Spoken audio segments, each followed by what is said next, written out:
Hi guys, Mark Ferrasci, Protect Dog Training with Bullet. And like I said, this stuff's going to get boring. I may just skip and not do any more videos with him at this stage until I get him to the next stage. So you see the progress and you go, oh, cool. I'm already starting to get the backseat drivers going towards the negative, which is what's actually called positive punishment. One person asked me, why do you tap the dog? That's positive punishment, okay? You're adding something to it. It's mild discomfort. You're not killing the dog, but you're being consistent about saying when no means no, this is what happens, and it won't take long. You'll be past that. But that part of the communication baseboard will be set in where he's learning that there's consequences. Remember, there's always consequences in the world, positive or negative. Good. And right now I moved towards the gate when he barked at me. That would be a positive where he gets something he wants for the barking. Good example of it, all right? And that's not what you want. That would be a mistake on my part, right? So I'm going to concentrate right now on good. What I am noticing the dog's drive and want for a pattern routine is coming up because we are setting up pattern routine. It gives you more to work with because he's going to have more want because he knows what's going to happen. He's going to get out of here. He's going to get to go play the game. Good, good. Yes, good. Good. Good. Now we've got a new clicker out. Yeah, good boy. I'm going to go backwards. And then forwards again. Yeah, yeah, go. And right away when he turned in and came grabbing after that hand, I let him have the food. And right away he learns, if I keep committed to that hand and I follow that lure, I get what I want. That's why it's important when you're releasing that reward that he gets what he wants in the right timing, right? I was talking about timing. It is critical, negative or positive. Positive punishment, negative. Negative's taking something away, positive is adding something. I kind of refrain from doing so much of the verbiage because after a while, nope, people are confused. They don't understand. If you want to understand some of the verbiage I'm using, go online, real simple, and start studying, learn. It's called learning theory. If you were to go to college, you would learn college psychology classes, Psychology 101, so to speak. Everybody goes through some kind of psychology classes for the most part when they're going into the business sector. And human psychology is something that we all need to be aware of how it works because you're dealing with people, right? So the same thing applies here, but it all breaks down to learning theory. All animals on God's green earth learn relatively the same way. Learning theory is learning theory. And they've got the two main ones that we use in dog training. It's called classical conditioning and operant conditioning. Start studying that. Operant conditioning gets a little confusing because the scientists wanted to screw it up and use weird words and philosophies in regards to science. And they created their own words that don't really gel so well with us. But it's important that you start to learn and understand the concepts because that's where it all comes from, is learning theory, psychology, right? In this case, we're going dog psychology, but still, it's the same thing. Like I said, all animals learn relatively the same way. Believe it or not, even I can click treat a jellyfish, actually, or a goldfish. There's all kinds of things you see. Every now and then you'll see somebody playing with another animal, and they're using learning theory and clickers on a fish. Good. So all you backseat drivers, the people that want to get up on a pedestal and start going, oh, you're being so cruel, you're being so mean, realize something. Got 30, close to 40 years experience under my belt. Somebody like Justin Rigney, he has these guys coming at him all the time. They finally figured out that he's using force, or not force, but using aversive type message, and these people in the purely positive want to be a backseat driver. Why are you doing that? And he just blocks them. He's got a whole thing going now with blocked. I love it. Because, it's true. You don't need these guys that are negative naysayers. They don't want to be positive about what you're doing. They can jump in the lake and you can shut them down real easy with today's social media. We just block them. Good. I need to start doing some of that because I'm sure they'll come at me in a wave at some point. Good. Yes. And what it really boils down to, guys, when you have that many years experience, you have a really keen understanding of the hardwiring of the dog, really what makes dogs overall tick. I can't give you that to you overnight, but that's what makes somebody like me a little bit different than a new trainer that doesn't have a clue. Nope, come on. Good, we're good. There you go, good. I'm trying to get him used to staying on my left side and following this lure on the left, right? With me. Good, all right.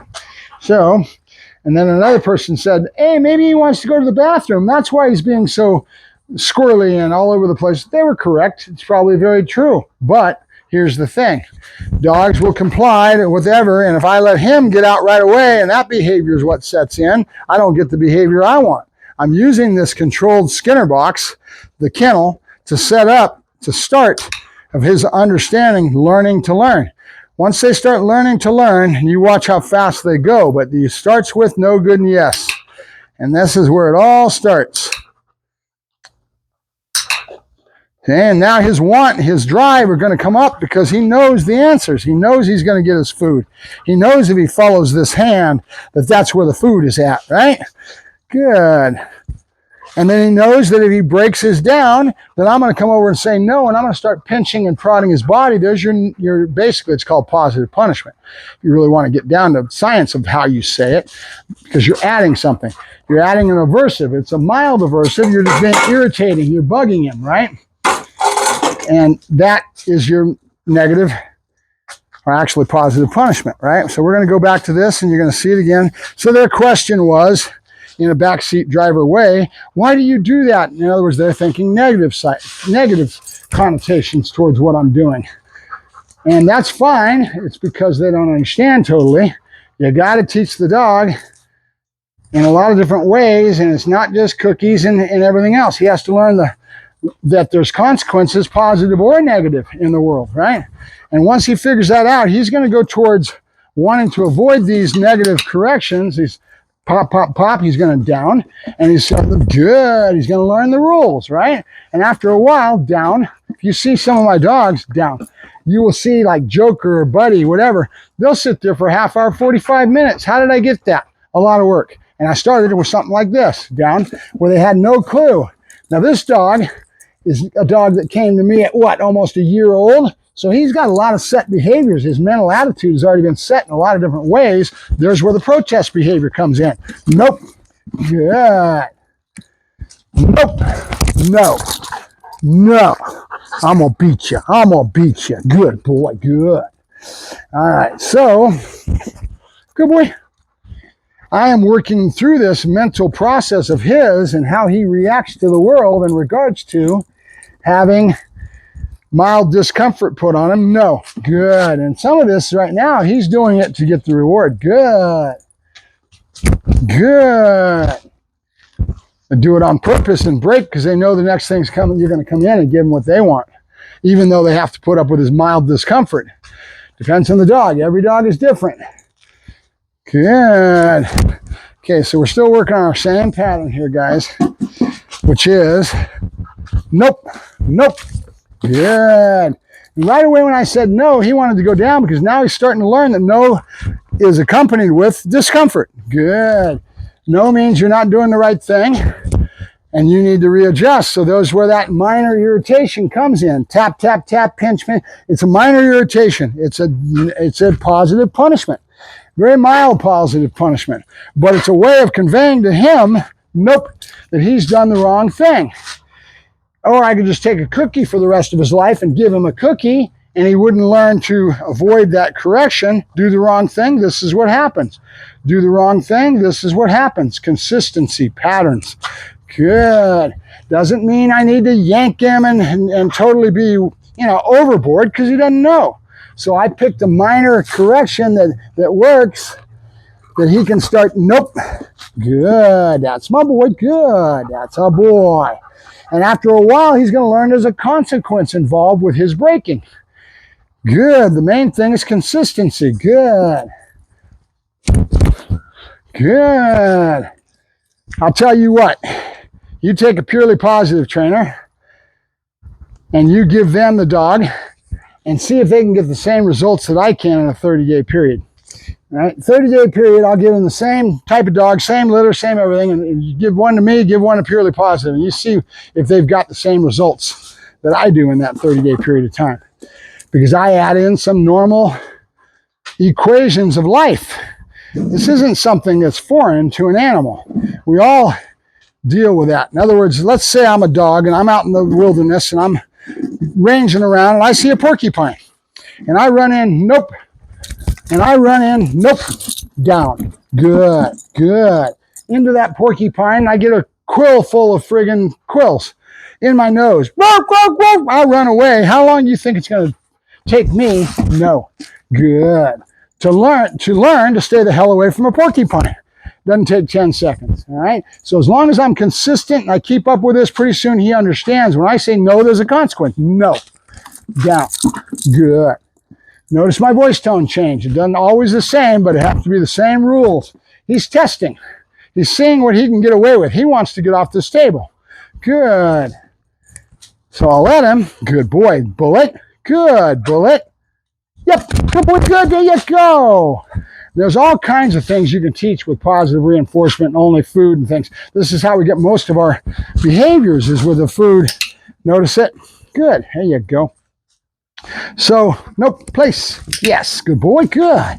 And now I'm trying to solidify and make these more solid since he's starting to understand he's got a step. There it is. Yep, good. Good boy, Bullet. Let me check my camera angle. A lot of times I'll be filming for 20 minutes, come back and realize I don't have a good camera angle. All right, there we go. Yep. All right, you ready? Ready? Good boy. A lot of climbs. So my pattern basically is patterns of 2s and 3s. So I've got a table, that's one. Down is the second one that I'm working on. And then jumping off of here into my hand, my target hand, and then to the bowl. So I picked 2 or 3 things to stay consistent and work on. Good. And I'm trying to get him to be clocked. Notice what happens when I go to the other side. Good. And now he's starting to realize when he does something and I come at him, what's going to happen? There's going to be a positive punishment that's going to happen. There's going to be a negative. Then, and it doesn't, it's uncomfortable, right? Good. So again, back to that whole premise that I'm trying to give you guys an understanding of. The dog is going to find his least path of resistance and he's going to go towards that. He's going to go towards the positive over time, and that's part of learning. He's learning how to learn, how to find the right answer. How do I win? How do I get what I want? How do I avoid the negative that's coming at me with this pop, pop, pop? That's avoidance and escape. Why am I using it with this particular dog? They do very well with it. They're a hunting dog. They're a very stout dog. They do very good and very well with the old school way of doing things. If it was old school and it was pure, if it was pure avoidance and escape, there'd be a lot more good emphasis on that, and I would live in that world. But I've got hot dogs. I've got toys I'm going to bring into the game. I've got all kinds of motivators that I'm going to mix in along with this concept that he's learning right now. Good. Good. Notice when we started, he was breaking almost everything. Nope. Good. Every time. As long as I'm consistent with what no means and that there's a minor irritation, now I've got something to work with. Back to that booting that computer, right? You don't have nothing in the beginning. He's got to start to learn to learn. Good. Good boy. Bullet. Good. Bullet. Yep, good boy, good, there you go, good. And why do we break them? So that it becomes fun. Movement is where the dogs are happiest. Good boy, good, that's our boy, good. Chasing after things, right? Nope. Yes, good boy. All right, he's not right where I want him, but I'm not going to worry about perfection right away because I've just got to learn, he's got to learn the concept of things. Heel, good. He doesn't know the word heel, so it really does no good to even say it. You will say it as he starts to learn the flow. And what I'm working on now is starting and stopping. So when he stops, he's got to sit. It's called an automatic sit. I don't say sit to the dog. Nope. Rules got to stay the same. He wanted to go to get that hot dog. He's not allowed to take anything off the ground. That's my answer for basically setting up a rule that avoids the other rule, which is that you got a sticker. There's an ant right there. That's what it is. An ant's biting you. I saw it. I saw it. Good. But I don't want to reach down and mess with that when you got that pain going at you, huh? Come on. Ants are a little pain in the ass, aren't they? Up. I see. Good. Sit. Good. Nope. Come on. You. Sit. Yes. Yes. Okay. So away from his face. Right after the tease. So I'm showing it to him. His nose says it's there, and I bring it away, and now he's going to wait for it to go back. All right. Good boy. Come on. Up. Good. Right when you got both feet on it, he's not sitting. Later I can wait for a full sit before I click. Good. Bullet. Good boy. Good. Good. I want to add this in when he's in a sit position instead of always in a down. Good, because he's anticipating the down. He's doing a lot of the down. So I want to start breaking pattern and going to sit. Good. Good. Yes. Nope. Good, good, good. Bullet. Yep. So we're breaking pattern. He wants that hot dog. All right, you ready? We'll give you the command for that. Here. Find it. Find it. Good boy. Find it. Good. That's the way I let them break the rules. When I say find it, I point at the food, they're allowed to go after it. Why? It gives me what I need for my searching and scent work if we ever go to it. He knows the word already. Find it. Find it. Good boy. Find it. Good boy. Find it. That's good. Find it. Good boy. That's find it. Good boy. Okay, and after a while, that will mean something. It takes thousands of repetitions with all this stuff. So, for you backyard people that don't have a clue, your questions are valid. No question is stupid. Every question matters, but realize that my perspective of you, and most of the time, is that you're a backseat driver. You might not even have any dogs, or you might have just had one dog in your past, or you might have one dog now. You don't have a clue. Remember, my experience, I've got thousands of dogs under my belt. Started when I was 12. Good. Been doing it my whole life. Now there's trainers out there running around saying, just because you've been doing it for 30 years doesn't mean you're good. Well, you better have acquired some skills by the end of 30 years, I'll guarantee you. And when you've got as many dogs as I've got under my belt, I damn well know that I'm pretty good at what I do, or I should. Right? So experience does matter. Good. Instinct. I started this because I have a God-given talent to do what I do. I didn't do it because I didn't know what I was doing when I did it as a kid. I did a lot of growth, a lot of learning. I have quite a few dogs under my belt that have taught me a world of things. Remember, every dog teaches you because every dog is different. You learn so much from your dogs.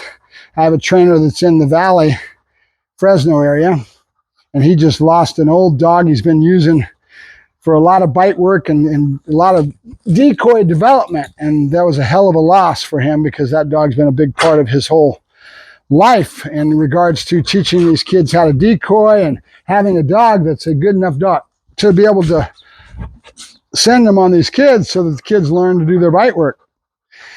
And when you lose a dog like that with as much time, 24/7, a lot of these dogs, like Joker, he's with me 24/7, are with you for so many hours. And law enforcement and military even more so, because they go through life harrowing type of situations where that dog is there with them through that situation and very well could have saved their life or whatever. That bond can never be slighted. Okay, it's amazing the love you have for your animal when you get to the point where I'm at, or anybody that's been around it for any length of time, they've given their lives to the dog. Basically, you got to think about it. I eat, breathe, and sleep dogs. I go to sleep and I'm putting them away. I'm getting up. My whole life revolves around what I do. Been that way for years. I've worked and managed kennels, 150, 200 runs. This has just been years and years of what I do.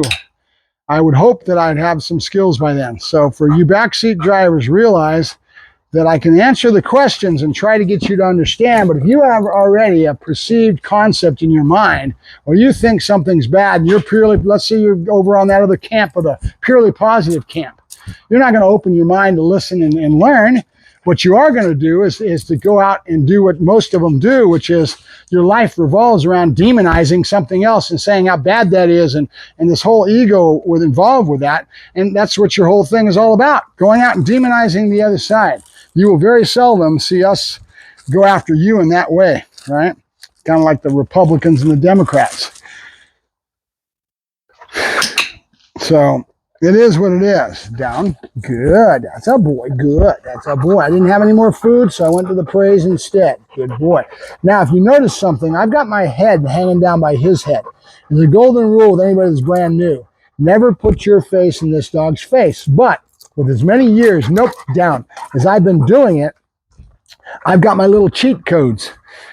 Slide down with my left hand, right hand grabs the clasp right about here. He doesn't feel a thing because I've got all that slack. But at any time, if I need to, I can surge downwards and pull myself up and protect myself and make sure I don't get my face eaten up, right? But the golden rule applies. In a general sense, do not put your face in another dog's face, right? So the only thing that allows me to cheat and to practice one thing and try to preach another is that I've been doing it for 30, close to 40 years, right? Up, good. Nope. So the best way to get you guys to understand all this is to see the results by the time I'm done after the 30 days. And that's kind of why I'm showing you everything, every little step that we're going through, right? Come on, good boy. Good. All right, we're done. I got no more hot dogs. So what I'm going to do now is basically take the chance, to spend some time with him. I'm going to sit here and have bond, right? Good boy. That's good. That's good. Yeah, Bubba's, huh? And let me spend some time with him. A lot of times I'll go out to the park and I'll work the dog. I'll go over, find me a shade spot and lay in the shade and just spend some time with the dog. Your bond is the most important thing. You'll hear me every now and then talking about letting a dog be a dog. In other words, it's not always he'll sit down, stay. A lot of times it's free hunt and letting him go out and spending our quality time together so our bond is always there. And then your relationship dynamic, having a certain amount of dominance within my relationship with him, all that stuff is important. Good. That's all Bubba's, huh? That's all Bubba's, huh? Yeah. All right. Now there comes the mouthing again. So right away, I'm going to go to the no. And this has got to be a consistent rule. You're not allowed to get all protest type of stuff when I'm trying to handle something. So when I go to grab a paw, right away, nope, easy, easy, good. I got it out of there. You had more going on back there than I realized. It wasn't just the ant. You had a little sticker in the pad and down the ant. Good. Why? That's why I needed to get it. I needed to get it. Yes, I did. Good. Good. All right. Good. Let me see this other one. Let me see this one. Nope. Let me see it. Good. That's a boy. Good. There you go. Good. There you go. Yep. Good boy. Good. There you go. So put up with it. Put up with it. Boom. You're released. After a while, he'll put up with it more and more. He's just learned to use this body language and the paws and the mouth and all this. I call that protest behavior. And if you let him get away with it, he's just going to keep it up. And now he wins and you can't handle the dog. Imagine what happens. Nope. Good boy. Good. There you go. It'll get better every day. And then pretty soon I'll be able to do anything I want to him. No. Good. That's my boy. Good. You here. Let me see you. Let me see you. Good boy. Good. You stay. And after a while, nope. Hey. Good. No. We'll get there. I'll come back at it again. Dang it. Come here. Come here. You. Yep. Good boy. Good. There you go. So we're going to keep playing with this until I work him through it. There is no, it's very fluid. There's no exact with it. We're just going to keep playing with it. Come here. Good. Nope. Come here. Good. Nope. Nope. My hand is here so I can draw his head away from where he wants to paw him. No. Good. That's my boy. Good. There you go. Good. Nope. Good. Nope. I don't want him to roll over and start going crazy and all that. So I'm trying to stop him from going to that behavior place that is he's won from before. This behavior didn't come from nowhere. Behavior came from how his owner was handling him and what their reaction was every time he threw this behavior.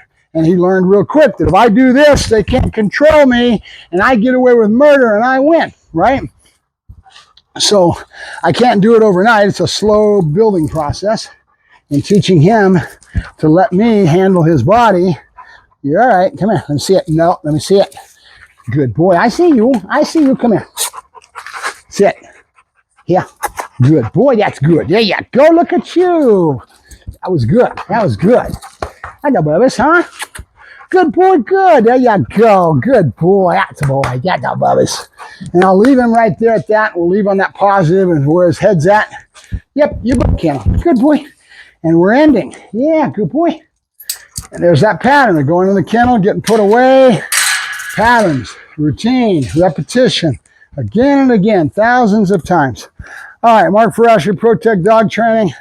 Like I said, I may just cut off on this and stop giving you guys all those little visuals and then show you the end results. And you go, wow, he's a magician. That's what most of these trainers do. They don't show you the little bumps in between. They only show you the finished product. All right, Mark Ferrasci, Protect Dog Training, signing off. Have a good day, guys.